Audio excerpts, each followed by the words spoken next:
ఉన్నప్పుడు నన్ను ఏమి సాగనీయకుండా నన్ను ప్రతిపక్ష ఎమ్మెల్యేని చూసినట్టు ప్రతిపక్ష ఎంపీని చూసినట్టు చూసినా నేను ఇట్లనే ఉన్నా, ఓపెన్ మైండ్తోనే ఉన్నా.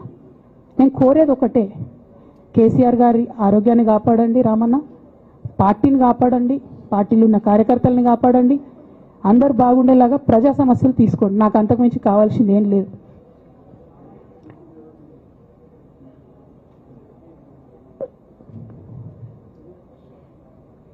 కానీ మొన్న అసెంబ్లీలో అర్ధరాత్రి దాకా పెట్టి రేవంత్ రెడ్డి గారు కేసీఆర్ గారిని తిడుతుంటే దయ్యాలు వేదాలు వాళ్ళు ఇస్తున్నట్టు అనిపించింది నాకైతే.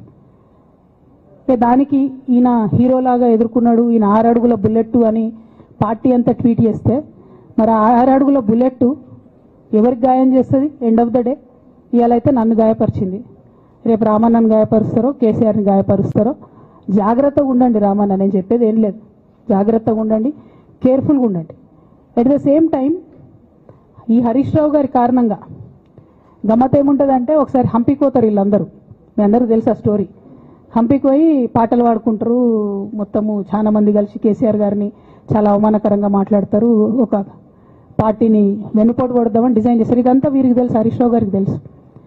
నేను ఆ రోజు సాక్ష్యం ఉన్న హరీష్ అన్న వచ్చి లిటరల్లీ రామన్న చేతులు పట్టుకొని, అరే మామయ్యకి ఎప్పుడా సింక్ ఆర్ సేల్, నేను మామయ్యతోనే ఉంటా అని చెప్పి అక్కడ మాట్లాడుకున్న వాళ్ళందరినీ పెద్దసారి దగ్గర అవుట్ చేసిండి.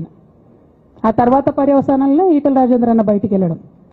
ఈ మహానుభావుడు వల్ల జగ్గారెడ్డి దగ్గర నుంచి మొదలు పెడితే, చెరుకు శ్రీనివాసరెడ్డి ముత్యంరెడ్డి అన్న కొడుకు దగ్గర నుంచి మొదలు పెడితే, రఘునందన్ రావు గారు, మైనంపల్లి గారు, విజయశాంతి గారు, విజయరామారావు గారు, ఆయన పాత పెద్ద ఆయన ఉండే ఈటల రాజేందర్ గారు, వీళ్ళందరూ పార్టీలోకి వెళ్ళి పోయినారు కదా, పోలేదా? ఇవన్నీ హరీషన్న చేసినాయి కాదా? ఆనాడు దుబ్బాక ఉప ఎన్నిక ఎందుకు ఓడిపోయినాం? దుబ్బాక ప్రజలకు ఇప్పటికి కూడా గుర్తుంటుంది. వాళ్ళందరూ ఒకటే మాట చెప్తారు, ఈయన సిద్దిపేటకు తప్ప రూపాయి రానియాడు దుబ్బాకకు, ఈయన వచ్చి ప్రచారం చేసిండు కాబట్టి మేము ఓటేయాలని ఓపెన్గా చెప్పారు ఆనాడు ఎన్నికలలో. దానికి ఏం రాపించుకుంటాడు ఈయన పేపర్లల్లో? ఒంటరి పోరాటం చేసి ఓడిన హరీష్ రావు. అసలు ఓడిపోయిందే మీ వల్ల కదా. మీరు మీడియా మేనేజ్మెంట్లో సూపర్, అలా డౌట్ ఏం లేదు. రామన్న యూట్యూబ్లు మేనేజ్ చేసి, మెయిన్ స్ట్రీమ్ మీడియా మేనేజ్ చేస్తాడు అంతే, అంతకుమించి వేరే ఏం లేదు. నేను రామన్నని రిక్వెస్ట్ చేస్తున్నా, అన్న మీరు కూడా ఆ స్కిల్ నేర్చుకోండి అన్న. అట్లనే ఈటల రాజేందర్ గారు ఉప ఎన్నిక దగ్గరుండి హరీష్ అన్న గెలిపిలేదా అండి ఈటల రాజేందర్ని? ఆనాడు పీసీసీ అధ్యక్షుడిగా ఉండి రేవంత్ రెడ్డి గారు ఏమంటారు, కాంగ్రెస్ పార్టీ ఓడిపోతుంది ఇడా అని చెప్పి ఆయన ముందే డిక్లేర్ చేసిండు, ముందే చేతులు ఎత్తేసిండు. హరీష్ అన్న ఆడ పోయి కూర్చొని మరి ఈటల రాజేందర్ అన్నని గెలిపించొచ్చిండు. ఈ బంధం రేవంత్ రెడ్డి గారిది హరీష్ రావు గారిది అప్పటి నుంచి కొనసాగుతుంది, కొత్త బంధం ఏం కాదు ఇది. నేను కేసీఆర్ గారిని పెద్దల్ని రిక్వెస్ట్ చేసేది ఒకటే, ఈయన చేస్తున్న నక్కజిత్తుల్ని దయచేసి గమనించండి.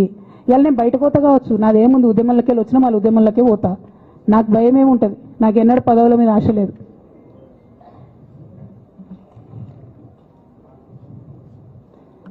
పార్టీ నుంచి వచ్చిన ఎమ్మెల్సీకి స్పీకర్ ఫార్మాట్లో చైర్మన్ గారికి నేను పంపుతా ఉన్నాను రాజీనామా పత్రాన్ని.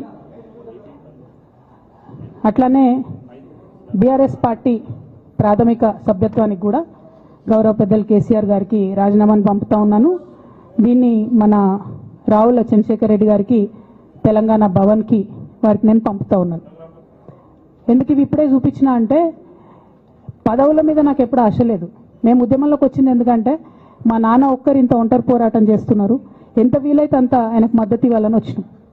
ఆనాడు మేము ఉద్యమంలోకి వచ్చినప్పుడు పార్టీ అధికారంలోకి వచ్చే ఆస్కారమే లేకుండే, తెలంగాణ వస్తుందో రాదే అనే అనుమానాలు అంతటా ఉండే.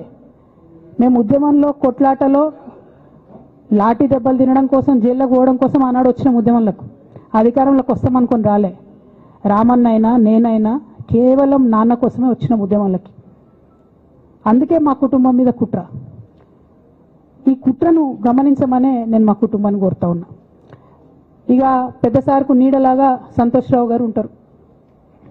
ఇక సంతోష్ రావు గారి గురించి 2 నిమిషాలు చెప్తాను, అంత పెద్ద సీనున్న మనిషి కాదు కానీ చెప్పాలి. ఎందుకంటే కూరల ఉప్పు ఎట్లుంటుంది ఈయన అట్లా అన్నట్టు, ప్రతి దాంట్లో చెడగొట్టడానికి కొంచెం ఉండాలి కదా, అట్లాంటి వాడు. కాబట్టి చెప్పక తప్పదు ఈయన గురించి. చెప్పులో రాయి చెవులో జోరిగా అంటాం కదా, అట్లాంటి టైపు. కాబట్టి ఖచ్చితంగా చెప్పాలి. విషయం ఏంటంటే, ఈయన ధనదాహం ఎట్లాంటిదంటే సంతోష్ రావు గారిది, రామన్న కాన్స్టిట్యున్సీ, కేటీఆర్ అన్న కాన్స్టిట్యున్సీ నేరెళ్లలో ఇసుకలారి గుద్ది ఒక దళిత బిడ్డ చనిపోతాడు.